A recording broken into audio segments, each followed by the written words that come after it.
And I'm going to give you the floor because I know your story. You do a lot of research. You work with a lot of vendors and with a lot of agencies. So I think you've got some really interesting information for the people out here. Good luck. Great, thanks Patrick. And yeah, it's a pleasure to be here. And it's so funny, 12 months ago, last year when we met in Breda, for the people who were there, it was so strange to sort of, when Patrick asked me to say, would you like to present at the conference next year? Who would have imagined that it would be a virtual studio and that we would have to deal with COVID and coronavirus and all those things? But I'd like to show you a few things of what we've been seeing in the market, because of what has happened, we're really seeing this acceleration of digital transformation, and it's really important to focus on customer communications and customer experience. So that will be the topic of my presentation here today. Why digital experience businesses will be better prepared for the reality that's now upon us. So let me dive in. Let me move to the next slide. So because most of the audience here is from the Netherlands, I thought it would be good to start with a Dutch slide. And what you can see here in this chart here, this is the Dutch unemployment rate, and it has been projected against what we saw during the financial crisis. So that's the orange bar or line that goes at the top. And it's very interesting to see that during the credit crisis, we had a few quarters where the unemployment was actually pretty okay. It was actually decreasing a bit, but then it went up steeply. And now here we already see unemployment going up, even though the government has sort of stepped in with lots of subsidies. So when that sort of, stops in the next sort of, couple of months, there will be an increase in that. And then also we see consumer confidence really taking a big hit. And it's really interesting because if we think about that, and we sort of compare that against previous sort of, recessions, it's a really interesting picture emerges.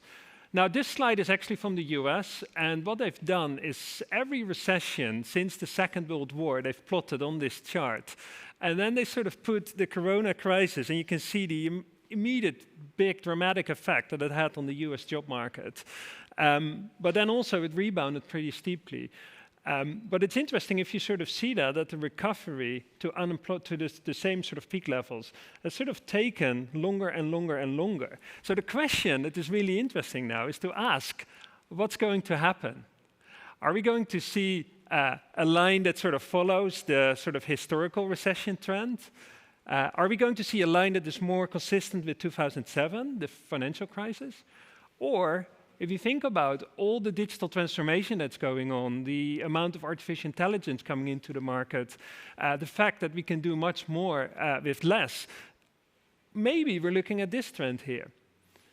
And it's really interesting to sort of think about that and to think about how the market suddenly is shifting so rapidly to digital. And that, even though we've seen some really promising news now about a vaccine and about sort of, the market responding, the financial markets responding very favorably. But even if a vaccine works, even then, we don't know if the vaccine will keep us protected over time. And even in the short term, we probably will go back into some lockdowns.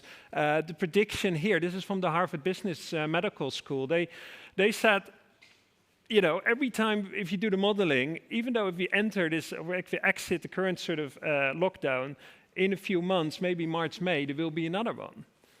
So I think as a business person, business owner, if you're in the business, you need to be aware that for the next foreseeable future, even the sort of, the next 6 months, we can actually go into a lockdown, maybe back a little bit in.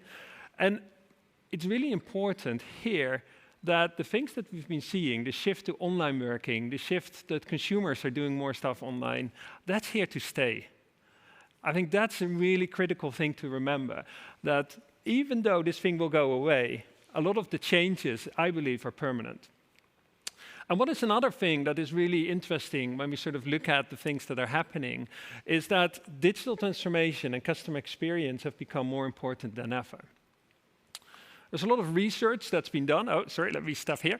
This is a slide from Forrester and McKinsey. They've adapted the data from Forrester. And what Forrester has done, they've tracked stock performance against the customer experience level of the organizations that they surveyed. And what they found was that companies that are really good at customer experience, that their average stock return is much higher than companies who are not so good or bad or are laggards in customer experience. And particularly during recessions, it's very important to focus on a better customer experience. And we found that in our research as well. We saw that companies now, as a result of COVID, are saying the key thing that we need to do is to keep our existing customers. We cannot afford to let them go away. We really need to make sure that we communicate to them, to tell them what we're doing, that we put things in place to keep them safe, to continue, that we're here to continue to provide for them. So we need to make sure that we actually put all that stuff in there, that we can actually bring that message forward. So what we're seeing as a result of this again is that communications are really important in this sort of time. And I've got a really interesting statistic here from research that we did. And we asked enterprises, we surveyed them to ask, well, what is the impact of COVID-19 on your budgets? And we asked them for their marketing budgets, IT, digital transformation, and customer communications. And this happened just in July, just a few months sort of after the initial impact. And what we found was that marketing budgets were being squeezed the most. And a lot of those IT and digital transformation budgets takes a little time to sort of scale up. But it was really interesting that the first response here was an increase in customer communication spend. Because suddenly businesses were saying, oh, we need to now send a new communication, because maybe people cannot pay their mortgages or they have issues. We need to create something that we haven't had before, or other type of things that we need to sort of push out. And if you're like maybe, in the business, we travel quite a bit. So I've received a personal email from every CEO of any travel company and hotel chains that I've ever sort of, I've sort of paid some money for. So it's really interesting that a lot of businesses have started to shift more of their marketing spend to sort of the communications. And also another thing here is that when COVID happened, that many businesses were saying, oh, we need to sort of analyze a little bit, or we need to sort of pause our marketing message, because we don't know if what we communicate is actually emphatic enough, or if it is sort of, if we feel comfortable enough with the campaigns and the messages that we've got out there. And I think what has happened as well here, and this is again very relevant from a communication perspective, is that businesses were starting to create what they call cross-functional teams. Sometimes they call them COVID teams or COVID response teams. And those were people from various parts of the business that were brought together. And their goal was to create a unified message to the market. And this is exactly a structure that is needed to actually develop a better communication and a better customer experience. So it's a really helpful development to sort of have those initial sort of structures and solidify them almost more in the organization. So another thing, and we've seen that a lot, is that we've seen an acceleration to digital transformation and customer experience. So I won't speak a lot about this because it's a fact. We're seeing that McKinsey actually just released their research. They found that the amount of digital transformation that happened over the last few months was similar to what they've seen typically in a 7-year time span. So there's a real push more to sort of that digital transformation. So the question then becomes is, what is customer experience? So customer experience to me is the perception that customers have about your organization. And the really interesting thing is that you can measure that and you can actually track that and see. And if you do a really good job, you can actually create advocacies. But if you do a bad job, you can actually lose customers very, very quickly. And the thing that's really interesting is that because of technological developments, this zone of tolerance is shifting upwards. So you need to continue to work on this. You need to continue to invest in better customer experience in order to sort of make sure that you don't lose customers to the competition. So the question then becomes is, how do you create a better customer experience. And typically you can use communications to drive a more easier experience. So it's make it simple, make your communications easy to navigate if they're digital, easy to understand, remove jargon, make it sort of easy to switch channels if customers have multiple channels that they use. Embed personalization, make it more relevant. So that is the effectiveness of the communication. It's really an important metric as well to do that. Or measure to do that. And then lastly, build in the right emotion. And this is where personalized video really comes into play well, because you can build an emotion or convey an emotion of empathy, and you get the right tone of voice there across as well. So another thing that I want to highlight, and because of time, I just keep it sort of a bit more high level, but it's important to understand that bad customer experience is actually expensive. We're seeing increasingly an amount of consumers switching suppliers because they're not happy with how brands communicate with them. This is particularly visible among millennials. So those are people that are sort of between the 25 and 39 years old, that age group. They are 4 times more likely to switch because of bad customer experience and because of poor quality of communications. Another thing that we're seeing in our research, and that's another interesting thing to sort of take home, is that there are differences by generation and different channel preferences by generation. So if you look at the question that we asked in our research was, what would be your preferred channel to contact a provider to get a problem resolved? And all age groups, and everyone was saying, well, the telephone is the easiest. We can pick up the phone, we can talk to someone, and it can get the problem sorted. What happens if, let's say, there's a global pandemic and the call center is down? And we've seen brands struggling with like 70% reduction in call center volume because their staff was at home, they couldn't get to the office or man those or staff those call centers. Then what we would see is that actually the other type of channels, like email, web mobile chat, or mobile messaging, there's a clear generational divide. So generally speaking, the older the consumer, the customer base, or the more traditional, then their preference is just for email. Just send a message, wait for the brand to get back. But if you zoom in and you look at the younger generations, they really want to have bi-directional, interactive sort of communications, mobile chat, web chat, mobile messaging, really important, WhatsApp, those type of channels. If you look at voice-activated, the IVAs, that's like Alexa, Google Home. Those devices are not as popular in the Netherlands or in some other European countries than what we see in the UK or in the United States. But it's a growing market, and it's something to be aware of, because ultimately, I think, particularly with Internet of Things, we're going to talk to those devices. And that will be an interface of the future. So don't ignore those devices as well. So let me turn to a few recommendations and a few things that you can think about as in response to the pandemic. So first of all, this is really to iterate or to build a little bit on what Patrick was saying earlier. It's really important to look across the entire customer lifecycle. So as a brand, as an organization, you're not communicating in sort of, typically you're communicating with different teams, different parts of the organization, and the customer is seeing that as one. They just consider your brand. And the problem that you have is typically you sit in one of those particular areas, those particular silos. So for example, this is the customer lifecycle where it's about finding customers, then you want to sell to them using digital channels. We talked about, or Patrick was talking about digital signatures.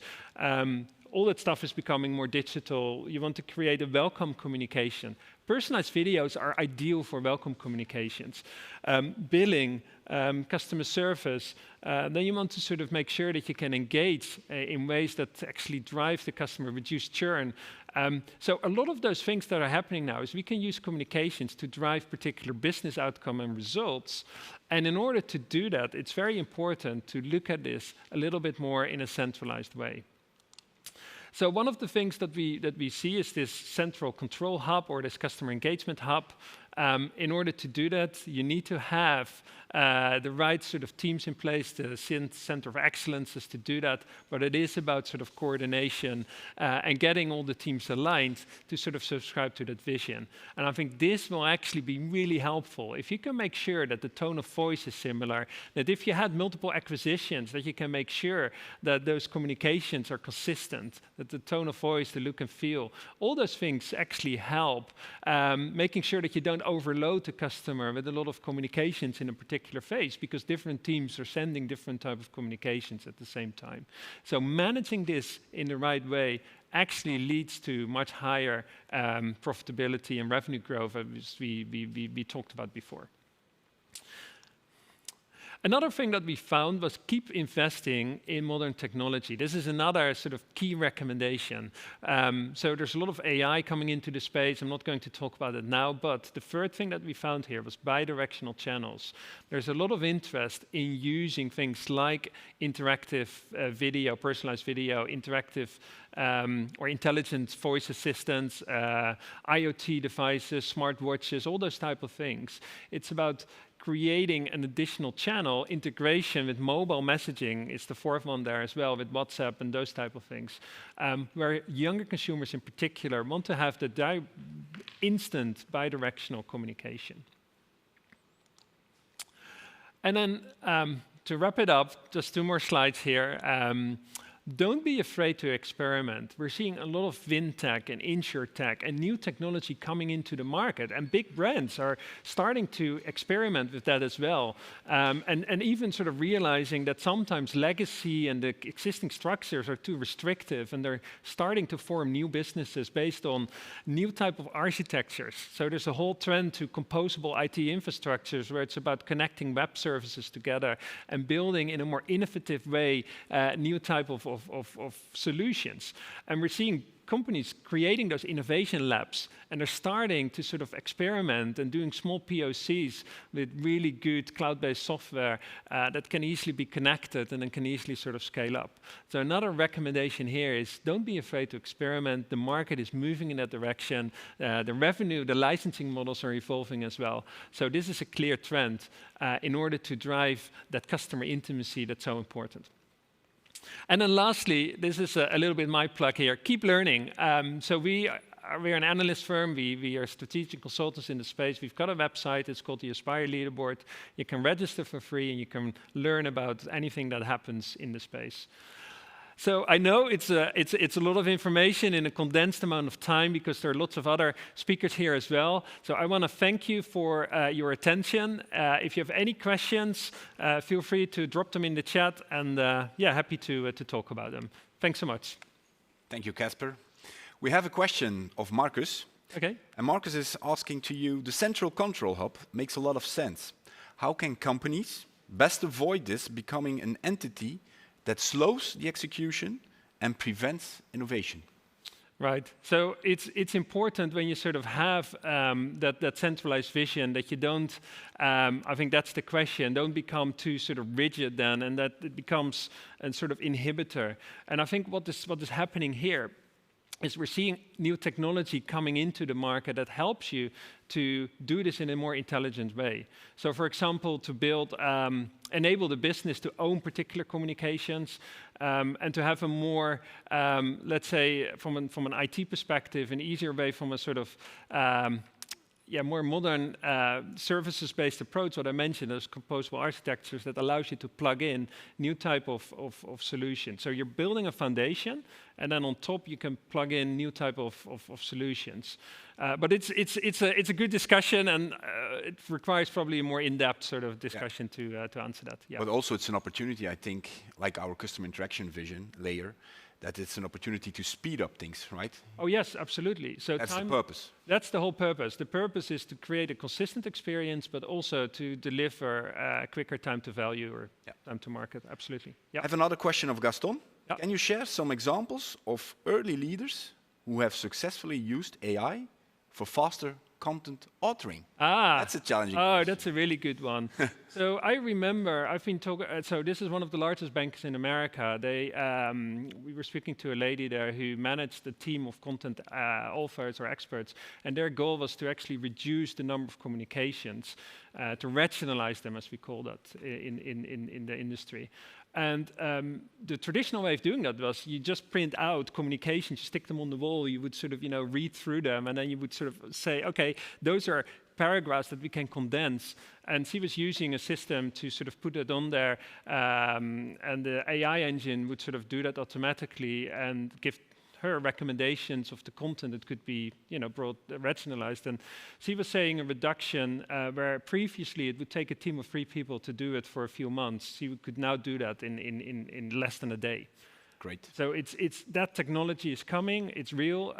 Right now, it's highly focused on the U.S. market or the English-speaking countries. But give it a year or so, and we'll see Dutch support as well. These were the questions, Kaspar. Thank you for your story. Okay, yeah, Thank you. my pleasure. Kaspar, Great to be here. Thank you very much. And we'll see you later in our roundtable discussion. Yeah. To the audience, I would like to thank them for being so interactive with us. I wanted to introduce my colleague Philippe, but he jumped in straight away. He's our manager of business innovation, and he will be manning the chat. And you will also see him back as he functions of sort of our CTO in the roundtable discussion as well. So then it's up to me to introduce our next speaker, which is Antoinette Tekstra from Star SHL. The bad news is that Antoinette, due to other business commitments, had to tell us last week that she wouldn't be able to attend in person. So we immediately had to scramble our manager content to her, which is Mirna. You'll see her sometimes in the chat. And they had a great Teams interview. We took out the best quotes from that interview. And so I think you will learn a lot from the project where Philippe and his team built a chatbot in 1 week. But be assured, it doesn't end there. So Antoinette, virtually, take it away.